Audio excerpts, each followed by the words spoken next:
Saurabh army में officer था। मूल रूप से मध्य प्रदेश के रहने वाले सौरभ की पोस्टिंग राजस्थान में थी। घर से ज्यादा दिन दूर रहने के कारण सौरभ बोर हो जाता था। यार दीपक, जिंदगी बड़ी बोरिंग हो गई है। घर से दूर इस रेगिस्तान में पड़े रहना बड़ा ही अकेलापन महसूस होता है। अगर ऐसा है तो कोई लड़की ढूंढ ले। यार ढूंढ तो रहा हूँ, पर कोई अच्छी लड़की मिल नहीं रही। एक दिन सौरभ के मोबाइल पर एक लड़की का मैसेज आया। हाय, मेरा नाम सोफिया है। मैं पाकिस्तान के हैदराबाद में रहती हूँ। तुम्हें मेरा नंबर कैसे मिला? मैंने तुम्हारा नंबर फेसबुक से लिया है। मैं राजस्थान घूमना चाहती हूँ। क्या तुम मुझे घुमा सकते हो? सौरभ ने सोफिया की प्रोफाइल पर उसके फोटोज देखे तो उसे सोफिया पसंद आ गई। सौरभ ने सोफिया से फोन पर बात की। राजस्थान आ जाओ, मैं तुम्हें राजस्थान घुमा दूंगा। पूरा राजस्थान मेरा देखा हुआ है। सोफिया राजस्थान आ गई। सौरभ और सोफिया दिन भर बातें करते रहे। तुम पाकिस्तान में क्या काम करती हो? मैं वहाँ हॉस्पिटल में नर्स हूँ।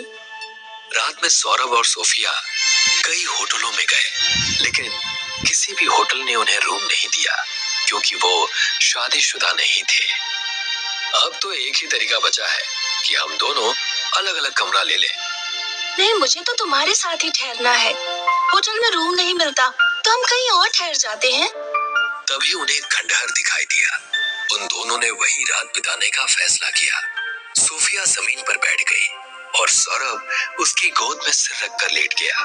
आकाश में बादल छा गए और ठंडी हवा बहने लगी। सौरभ को नींद आ गई। कुछ देर बाद पानी की बौछार से सौरभ की आंख खुली तो उसने देखा कि वो एक भयानक चुड़ैल की गोद में सिर रखकर लेटा हुआ है। सो जा सोना बाबू, सो जा। सौरभ वहां से उठकर भागा। कुछ आगे जाकर उसने देखा कि सोफिया बारिश में नहा रही है। सोफिया, तुम यहाँ हो? हाँ, तुम भी आ जाओ और बारिश में नहा लो।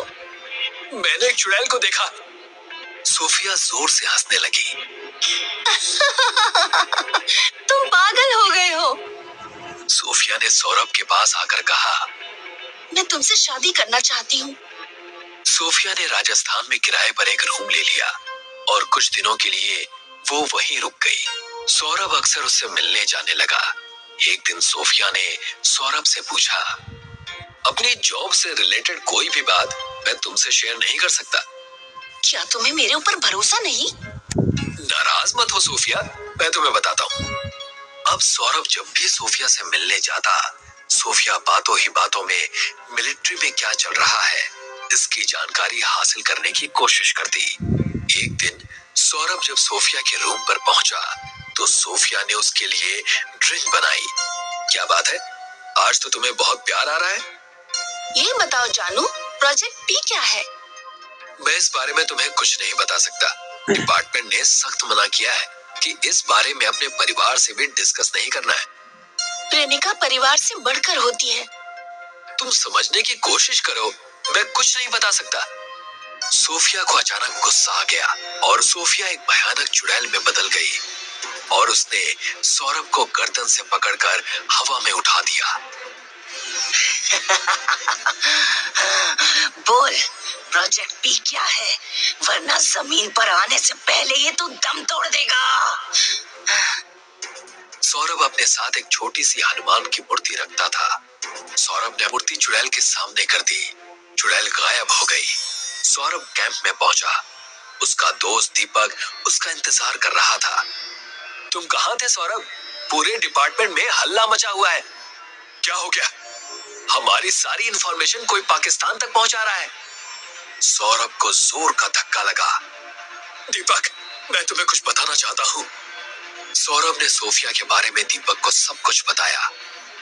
यार लड़कियां हनी ट्रैप में फंसाती हैं, ये तो मैंने सुना था, लेकिन चुड़ैलें भी अब हनी ट्रैप में फंसाने लगी, ये मैं पहली बार सुन रहा हूँ। दीपक और सौरभ उस सरकारी डिपार्टमेंट में गए जो वीजा जारी करता है।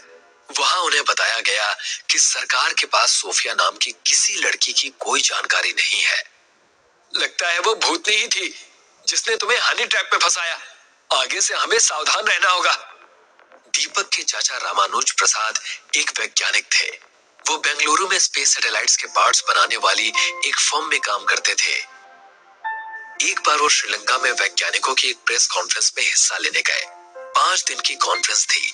खाली समय में रामानुज नेगोम्बो बीच पर टहलने चले जाते थे। एक दिन बीच पर उनकी मुलाकात एक लड़की से हुई। क्या आप मुझे कुछ कैश दे सकते हैं? मैं अपना एटीएम कार्ड लाना भूल गई हूँ। मैं आपको पैसे मोबाइल से ट्रांसफर कर दूंगी। तुम्हें कितने रुपए चाहिए? मुझे 2000 कैश दे दीजिए। रामानुज ने लड़की को कैश दिया। लड़की ने थैंक यू कहा और चली गई। रात में जब रामानुज सोने जा रहे थे तो फोन पर लड़की का मैसेज आया। अगर आज आपने मेरी हेल्प ना की होती तो मुझे बहुत लंबा पैदल चलना पड़ता। Thank you so much. कोई बात नहीं, एक दूसरे की मदद करना हमारा फर्ज है। रामानुज बातचीत खत्म करना चाह रहे थे, लेकिन लड़की मैसेज करती ही गई। क्या कल आप बीच पर आएंगे? हाँ, मैं कल भी आऊंगा।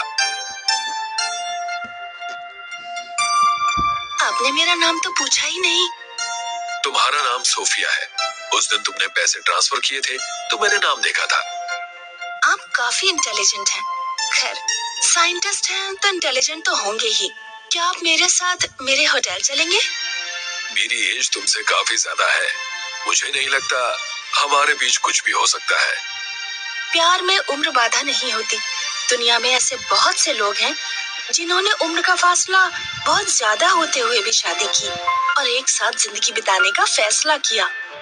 सोफिया के मनाने पर रामानुज उसके साथ उसके रूम पर चले गए। बहुत गर्मी हो रही है, चलिए नहा लेते हैं। इस होटल में बाथटब बहुत बड़ा है। सोफिया ने बाथरूम में अंधेरा कर दिया। दोनों लोग बाथटब में आमने सामने बैठ गए। कुछ प्यार मोहब्बत की बातें करने के बाद सोफिया ने कहा, इंडियन गवर्नमेंट ने अपनी परमाणु नीति में बदलाव किया है। इसके पीछे उनका क्या उद्देश्य है? मैं इस बारे में तुम्हें कुछ नहीं बता सकता। वैज्ञानिकों की अक्सर जासूसी कराई जाती है, इसीलिए मुझे काफी सावधान रहना पड़ता है। मुझे तुम्हारी सरकार की परमाणु नीतियों के बारे में सब कुछ साफ साफ जानना है। अगर तुमने नहीं बताया तो मैं अपनी नस काट लूंगी और तुम फंस जाओगे। रामानुज घबरा गए। पागलपन मत करो सोफिया। परमाणु नीति के बारे में बताओ। मैंने कहा ना, मैं नहीं बता सकता। सोफिया ने अपनी नस काट ली। रामानुज ने बाथरूम से बाहर निकलना चाहा, लेकिन बाथरूम का दरवाजा लॉक हो गया। देखते ही देखते बाथटब का सारा पानी खून जैसा लाल हो गया। बाथटब के लाल पानी से एक भयानक भूतनी बाहर निकली।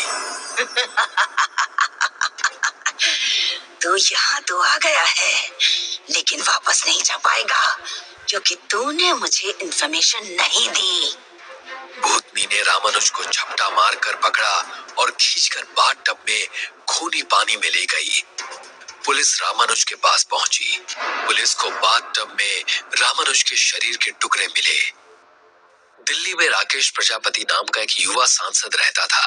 उसने भी ये खबर पढ़ी। राकेश थोड़ा घबराया क्योंकि उसे लड़कियां बहुत पसंद थी और वो नई नई लड़कियों से दोस्ती करता रहता था। राकेश को रात में घूमना पसंद था। एक रात 2 बजे के आसपास वो अपनी कार से शिवा रोड से गुजर रहा था कि तभी एक लड़की ने उनसे लिफ्ट मांगी। राकेश का मनचला मन लड़की की खूबसूरती पर फिदा हो गया। आपको कहाँ जाना है?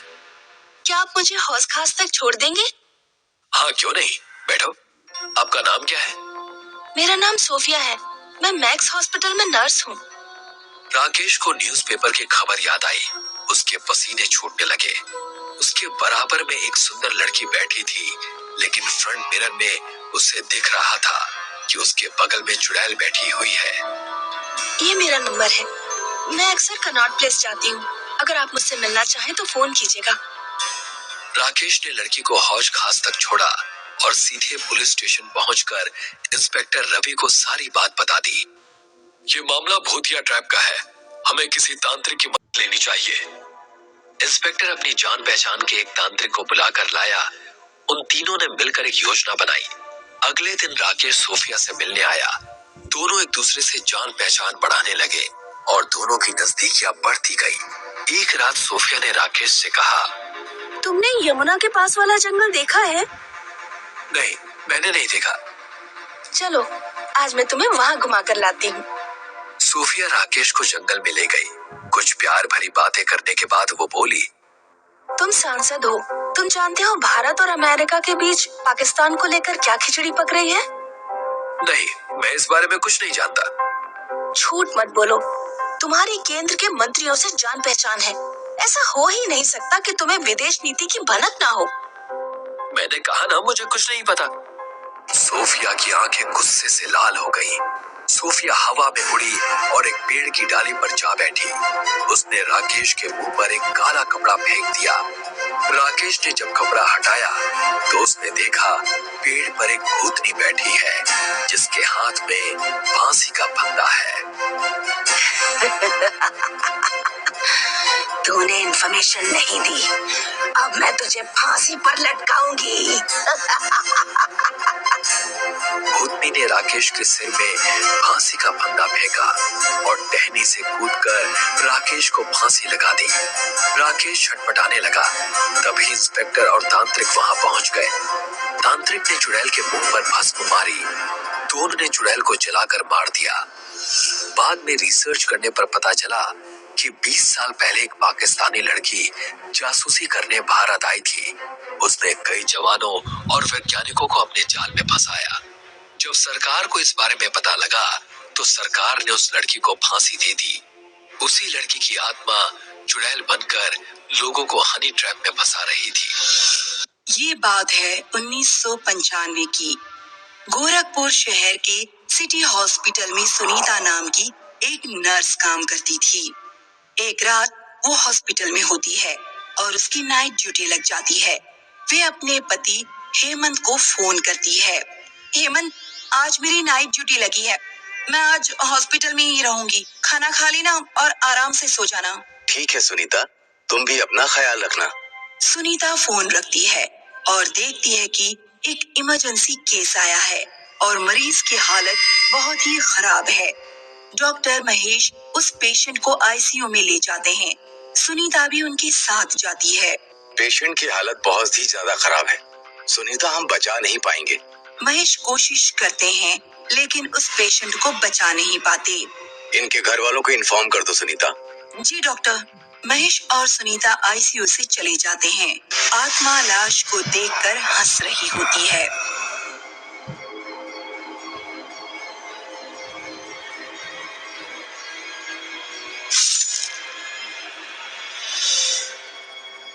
मृत के पिता गुस्से में महेश के केबिन में आते हैं। आप लोग हॉस्पिटल के नाम पर ऐसा अपराध कर रहे हैं, शर्म नहीं आती? अरे अरे, ये आप लोग क्या कह रहे हैं? हमारे बेटे का कार एक्सीडेंट हुआ और आप लोगों ने कहा कि आप उसे बचा नहीं पाए, लेकिन सच तो ये है कि आप लोगों ने ही मेरे बेटे को मारा है, उसकी दोनों किडनी निकालने के लिए। ये आप क्या कह रहे हैं? महेश और सुनीता लाश के पास आते हैं और देखते हैं कि दोनों किडनी निकली हुई हैं। महेश बुरी तरह से डर जाता है। मैं इस हॉस्पिटल के खिलाफ सख्त कार्रवाई करूंगा। आत्मा उन्हें देखकर हंस रही है। अब इस हॉस्पिटल की शुरू होगी बर्बादी। हॉस्पिटल में किडनी चुराने के केसेस बढ़ने लगते हैं। इन घटनाओं के कारण हॉस्पिटल का नाम खराब हो रहा होता है। अखबारों में खबरें छप रही होती हैं। एक रात महेश अपने केबिन में बैठा है, तभी वहाँ सुनीता आती है। क्या हुआ डॉक्टर, आप बहुत ज्यादा परेशान लग रहे हैं। वो वापस आ गई है सुनीता, कामनी ही है, वो मैं जानता हूँ, उसी ने किया है ये सब। कामिनी कौन?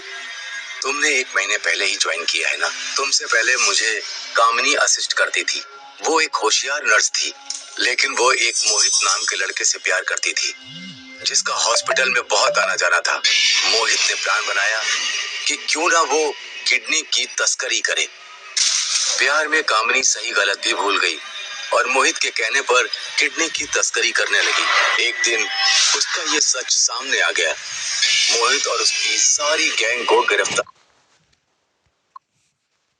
मोहित ने प्लान बनाया कि क्यों ना वो किडनी की तस्करी करे। प्यार में कामनी सही गलत भी भूल गई और मोहित के कहने पर किडनी की तस्करी करने लगी। एक दिन उसका ये सच सामने आ गया। मोहित और उसकी सारी गैंग को गिरफ्तार कर लिया, लेकिन कामिनी किसी तरह से भाग गई और सुनने में आया कि उसने आत्महत्या कर ली। महेश सुनीता को कामिनी के बारे में बता ही रहा होता है कि कामिनी उसके सामने आ जाती है। क्यों डॉक्टर, मेरे बारे में बता रहे थे इसे? महेश और सुनीता डर जाते हैं। तुम सबकी वजह से मुझसे मेरा प्यार छीन गया। मैं इस हॉस्पिटल को बर्बाद कर दूंगी, तुम सबको बर्बाद कर दूंगी।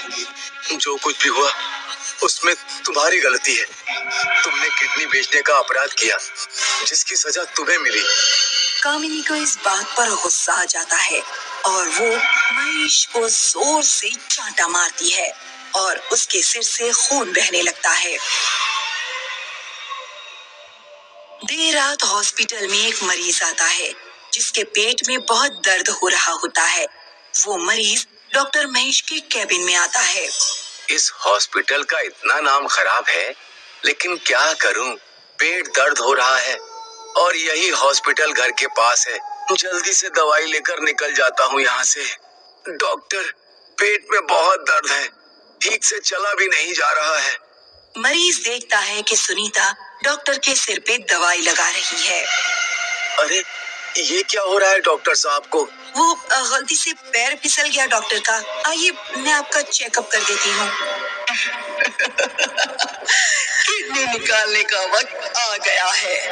आज एक जिंदा आदमी की किडनी निकालूंगी तो यह हॉस्पिटल हमेशा हमेशा के लिए बंद हो जाएगा। सुनीता मरीज का चेकअप कर रही होती है, तभी वो आत्मा वहाँ आ जाती है। तुम हट जाओ सुनीता, मैं भी एक नर्स हूँ, इसे मैं देखती हूँ। मरीज बुरी तरह से कांप जाता है। सुनीता मरीज के आगे खड़ी हो जाती है। नहीं, मैं इस हॉस्पिटल की और बदनामी नहीं होने दूंगी। तू रोकेगी मुझे? कामिनी सुनीता को पकड़कर धक्का दे देती है। आत्मा मरीज के पास आती है और अपनी नाखूनों को लंबा करती है। तभी वहाँ डॉक्टर आते हैं और उस आत्मा को त्रिशूल मारते हैं। वो आत्मा गायब हो जाती है। आप ठीक हो ना डॉक्टर? आज जो भी यहाँ हुआ उससे यही साबित हुआ है, इस हॉस्पिटल में जो भी कुछ हुआ वो उस आत्मा की वजह से हुआ है। मैं मीडिया को जाकर ये बात बताऊंगा। वे मीडिया के सामने जाकर स्टेटमेंट देता है और फिर से सिटी हॉस्पिटल का नाम खो जाता है। कामिनी की आत्मा का मकसद पूरा नहीं हो पाता और वो भस्म हो जाती है। ये बात है 1975 की। रंजन शहर में नौकरी करता था। उसके माता पिता नीलमपुर गांव में रहते थे। उसकी कुछ ही दिनों पहले प्रिया नाम की लड़की से शादी हो जाती है और वे शहर चला आता है। एक दिन वो देर रात अपने ऑफिस से रूम पर लौट रहा था। आज तो बड़ा ही लेट हो गया। जब घर में प्रिया आ जाएगी तो ये सब देर रात तक पार्टी करना भी बंद हो जाएगा। थोड़ी ही दूर से अंधेरी रात में उसे एक साया देख रहा होता है। रंजन और तेज चलने लगता है। कुछ दूर चलने पर एक काली बिल्ली उसका रास्ता काट देती है। ये बिल्ली कहाँ से आ गई? उस बिल्ली की आंखें चमकने लगती हैं और वो रंजन का पीछा करने लगती है। रंजन जैसे ही पीछे मुड़कर देखता है, बिल्ली गायब हो जाती है। अरे अभी तो यही थी, पता नहीं क्या हो रहा है आज मेरे साथ। रंजन जैसे ही आगे मुड़ता है, बिल्ली एक बहुत ही खूबसूरत महिला का भेष धारण कर लेती है। रंजन उसकी खूबसूरती देखता ही रह जाता है। कौन है आप? इतनी सुनसान रात में अकेले इस तरह यहाँ क्या कर रही है? मेरा नाम माया है। मैं इस शहर में नई हूँ। आप मेरी मदद कीजिए ना प्लीज। कितनी सुंदर है ये, इतनी खूबसूरत लड़की तो मैंने आज तक नहीं देखी। माया अपनी खूबसूरती से रंजन का मन जीत लेती है। वो उससे कहता है, क्या मदद चाहिए आपको? अगर मुझे रहने के लिए जगह मिल जाती तो बहुत मेहरबानी होती आपकी। अरे हाँ जी, ये भी कोई पूछने की बात है? ये तो मेरा फर्ज है। आप चलिए, आपको मैं सुरक्षित जगह ले चलता हूँ। घबराने की बात नहीं है बिल्कुल भी। धन्यवाद। आपकी पत्नी को तो कोई दिक्कत नहीं होगी ना? नहीं नहीं, मेरी तो अभी शादी ही नहीं हुई है। माया को रंजन उसके घर ले चलता है। रंजन की नजर माया से हट ही नहीं रही होती है। वो बात शुरू करता है। तो आप इस शहर में किस कारण से आई हैं? मैं हरिपुर गांव में रहती थी। आज से 1 साल पहले मुझे एक लड़के से प्यार हुआ जिसका नाम था रोहन। वो इसी शहर का है। उसने मुझसे कहा कि वो मुझसे शादी करने जरूर आएगा, लेकिन वो नहीं आया और मैं इंतजार करती ही रह गई। कुछ ही दिन बाद मुझे पता चला कि वो मुझे धोखा दे रहा था। उसने किसी और के साथ शादी कर भी मैं बर्दाश्त नहीं कर पाई और इस शहर में उसे ढूंढने आ गई। मुझे ये जानकर बेहद दुख हुआ। आप चिंता मत कीजिए, सब ठीक हो जाएगा। वो दोनों घर आ जाते हैं। रंजन दरवाजा बंद करता है और माया को देखता है। वो बेहद खूबसूरत लग रही होती है। आप सच में बहुत खूबसूरत है माया जी। लेकिन आप कितने बड़े झूठे हैं रंजन जी। ये आप क्या कह रही हैं माया? आपने झूठ बोला कि आप शादीशुदा नहीं हो। ये तुम क्या कह रही हो? तुम सारे मर्द एक जैसे ही होते हो। रोहन ने मुझे धोखा दिया तो जानते हो मैंने क्या किया? आत्महत्या। और फिर उसे मैंने मार डाला और मैं हर उस मर्द को मार डालूंगी जो धोखा देता है। रंजन ये सुनकर घबरा जाता है। कौन हो तुम? निकलो मेरे घर से। माया पीछे देखती है और उसका खूबसूरत चेहरा एक भयानक रूप ले लेता है। उसकी आंखें लाल हैं, दांत नुकीले हैं, बाल बिखरे हुए हैं। वे गुस्से से रंजन को देख रही है। रंजन उसे देखकर भागने की कोशिश करता है, लेकिन माया दरवाजे पर अपनी आंखों से करंट की लहर बना देती है और रंजन जैसे ही दरवाजा छूता है उसे तेज झटका लगता है और वो जमीन पर गिर पड़ता है। कहाँ भागेगा धोखेबाज, मुझसे बचकर। मेरी खूबसूरती को देखकर मुझे अपने घर लाया था ना, अब मेरा कहर देख। कमरे का माहौल पूरा बदल जाता है। हर तरफ अंधेरा हो जाता है। रंजन बुरी तरह से घबरा जाता है। मुझे माफ कर दो, मैं आगे से ऐसा कुछ नहीं करूंगा। मुझे जाने दो। मैं तेरे जैसों पर बिल्कुल भरोसा नहीं करती। तुझे तो मरना ही होगा। माया रंजन की गर्दन पर अपने नुकीले दांत गाड़ देती है और रंजन दर्द से तड़पने लगता है। 9 बजे का समय था। प्रिया गेस्ट हाउस के कमरे में लेटी हुई बेचैनी से करवटें बदल रही थी। फुल एसी ऑन होने पर भी प्रिया का पूरा शरीर पसीने से भीगा हुआ था। अचानक प्रिया की आंख खुल गई। वो घबराते हुए इधर उधर देखने लगी। तभी अचानक लाइट चली गई। प्रिया उठकर कैंडल जलाने लगी। उसने कैंडल जलाई ही थी कि तभी उसके गले से एक जोरदार चीख निकल गई। उसके सामने एक बेहद भयानक दिखने वाला काला साया लाल लाल आंखों से उसे घूर रहा था। कौन हो तुम? तुम्हारा प्रेमी। मैं तुम्हें यहाँ से ले जाने आया हूँ। उस काले साए ने प्रिया का हाथ पकड़ लिया और अचानक उसका शरीर काले धुएं में परिवर्तित हो गया। उस कमरे से उस काले धुएं के साथ गायब हो गई। प्रिया की चीख सुनकर अशोक, राजन और तनु वहां पर आ गए। प्रिया को कमरे में मौजूद ना पाकर तनु डरते हुए बोली, लगता है वो प्रिया को उठाकर ले गया राजन। लेकिन ये कैसे हो सकता है? ये असंभव है। क्यों नहीं हो सकता? मैंने तुम दोनों से मना किया था उस खंडर में जाने के लिए, मगर तुम दोनों ने मेरी एक बात नहीं सुनी और प्रिया ने भी मेरी बात नहीं सुनी। अब देखना राजन, वो हम सबको मार देगा। अशोक प्रिया से प्यार करता था।